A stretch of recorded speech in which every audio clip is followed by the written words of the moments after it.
Good morning and welcome to the Unitarian Universalist Society of Schenectady. I am Stephanie Maslanka. She, they are my preferred pronouns.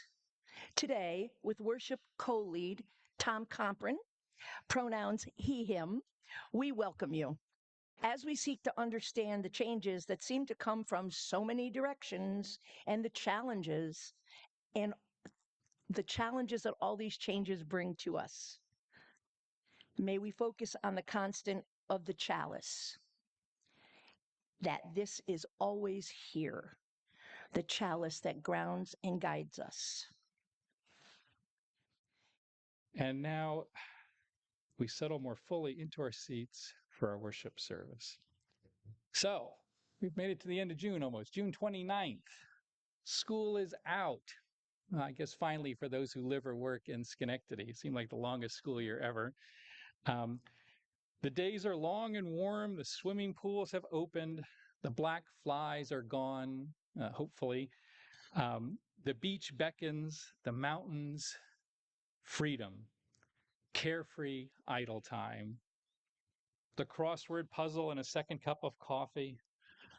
Ah, yes, let it out. Ah.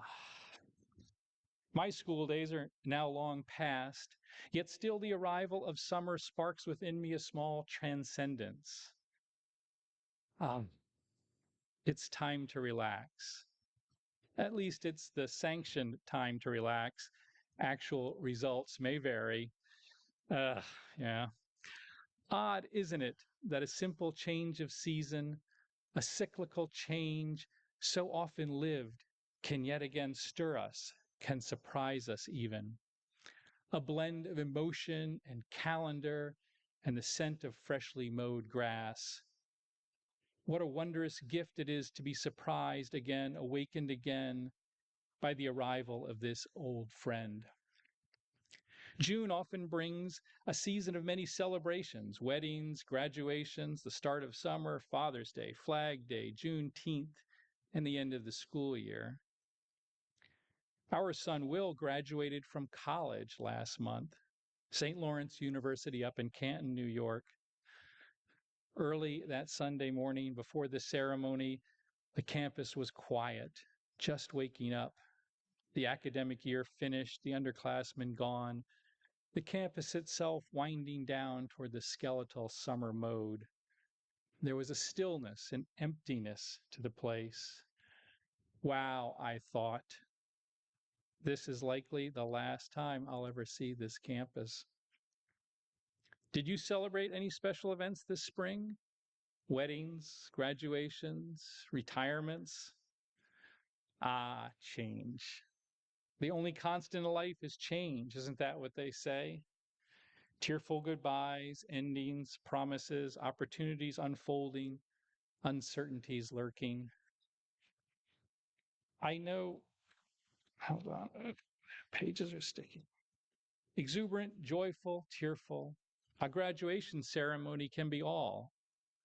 We were a family group of 10 at Will's ceremony, applauding and whooping against the uniformly ignored instructions to wait immediately as his name was announced. I love to celebrate in community. I love our spring celebrations here at UUSS. I love to witness the spiritual growth of our youth in our coming of age ceremonies. I love the communal uplifting of our bridging ceremonies as we acknowledge our youth stepping into adulthood. I love the embrace of our new member ceremony, growing our community, our bonds, our diverse lives, and shared hopes. St. Lawrence's graduation was May 18th this year. May 18th is also our son's arrival day. Arrival Day is an event many adoptive families celebrate. On May 18th, 2004, Will arrived from Korea and made our family complete. That was a joyous but also a challenging time for us. A time with lots of change. Still relatively new to the Schenectady area, trying to start a family, early in a career transition for me. the long adoption process, lots of waiting and waiting, powerless waiting, anticipation, new parent excitement and worry. But we were not alone. This community surrounded us with love and support and advice and a couple of baby showers. Under this dome, before this chalice, enveloped by this love, we celebrated his child dedication ceremony. So many of you here have shared in and supported the milestones of our family, and we have been blessed to share in and support you in yours. I know that we as a liberal faith, we who cherish the earth, we who recoil at injustice, see many changes and challenges in the world today, politically, environmentally, economically, civilly, spiritually, profound challenges for those who are striving to center love. I know, you know. Often I have come to this pulpit to share books that have inspired me. Um, I've come here, charging into these issues that we face, especially racism and other systems of exploitation and oppression. I've shared what I've learned from Ibram Kendi on how to be an anti-racist, and Ian Haney Lopez on dog whistle politics, and Richard Rothstein on neighborhood redlining, and the remarkable works of Isabel Wilkerson and Ta-Nehisi Coates and Robin DiAngelo and so many others. Much profound and difficult scholarship. Difficult to grasp both intellectually, to get my head around. It certainly admits the idea, the lies and biases and destructive myths so prevalent in our culture today, and also difficult to accept emotionally, spiritually, how far away still the promised land of justice. But again, I have not been alone on this journey to understanding and resilience. We here at UUSS have faced these challenges together as a community, formally through common reads and workshops and sermons and collective action, and informally, chatting while sipping coffee, listening, consoling, challenging.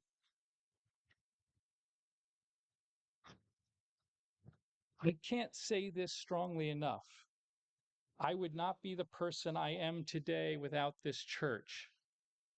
I would not understand the world as I do now without the insights shared here. I would not understand the world and my responsibilities in it without the challenges our faith and community have presented to me. I would not understand myself as I do without the UU-inspired introspection I have learned here, without our intentionally created spaces for sharing and vulnerability. Yes, often I have come to this pulpit to explore and share what I have learned, come here to offer, if not answers, at least a path to fuller questioning and understanding. But today, in this season of changes, I come only to celebrate.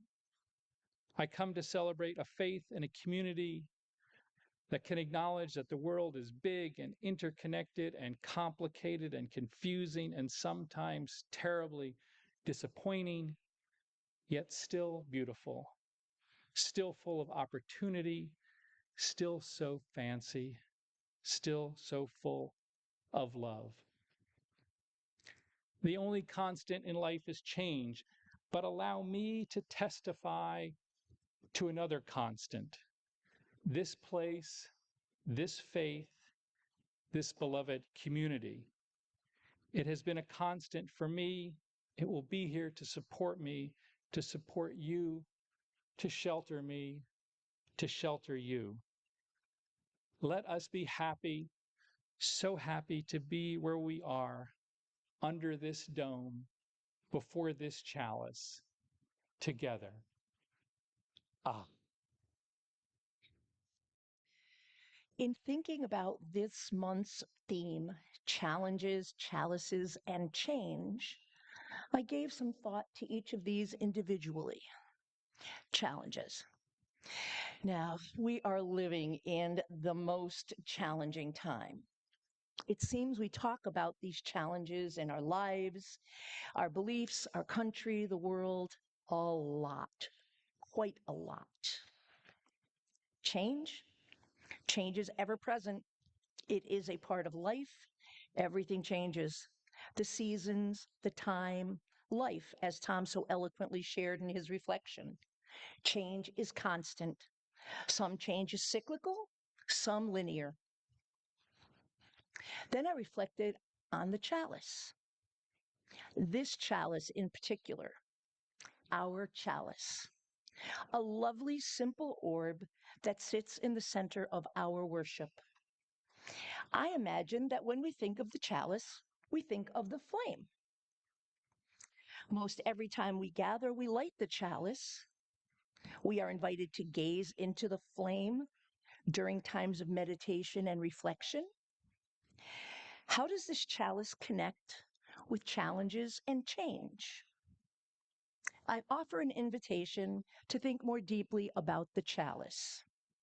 The chalice, not the flame, just the chalice. The chalice that holds the flame, but also that holds space for the flame, for us, always. It's a lot like the foundation of a building. You don't spend a lot of time thinking or talking about it. It's there. It's always there, holding things up, carrying the weight of all the stuff that shows and glows. In and of itself, the chalice could be any dish, cup, or bowl that could hold a candle or oil and a wick. All right. Now, if we take away that chalice, what keeps the flame in its place? Where would that flame be without the chalice, the keeper, the holder, the foundation? Like our values, our covenants, and rituals, the chalice is a foundation of our spiritual life. Have you ever wondered why a chalice serves as a foundation of our gatherings? I did. So I went to the Unitarian Universalist Association website and I looked it up. I did some research. I learned that Hans Deutsch, an Austrian artist, first brought together the chalice and the flame as a Unitarian symbol during his work with the Unitarian Service Committee during World War II. To Deutsch, the image had connotations of sacrifice and love. Unitarian Universalists today have many different interpretations of the flaming chalice, introducing the light of reason, the warmth of community, and the flame of hope.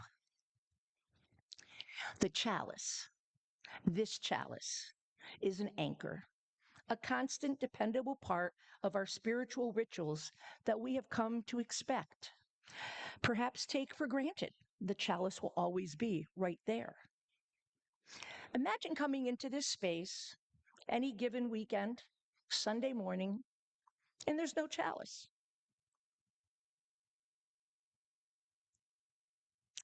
What would your first thoughts be if you noticed that there was no chalice? You'd wonder where it was. It's not in its usual place. I believe I would wonder, did it break? Has it been moved to a different location for something special?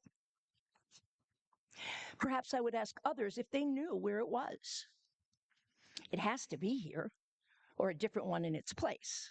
It's part of our faith. It's an important part of our worship services.